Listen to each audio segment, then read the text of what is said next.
Si tatay mga ma'am sir, nagbao. Pakusog na trabaho. Napakahirap na nga trabaho mga ma'am sir. Uwan man o maaraw, tuloy pa rin ang trabaho sa pagbao. Mga mahal natin mga magsasaka.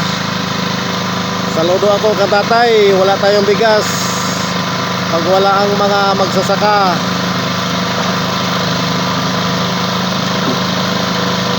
Trabaho si tatay para sa pamilya mga ma'am sir. Mga mahal natin mga magsasaka.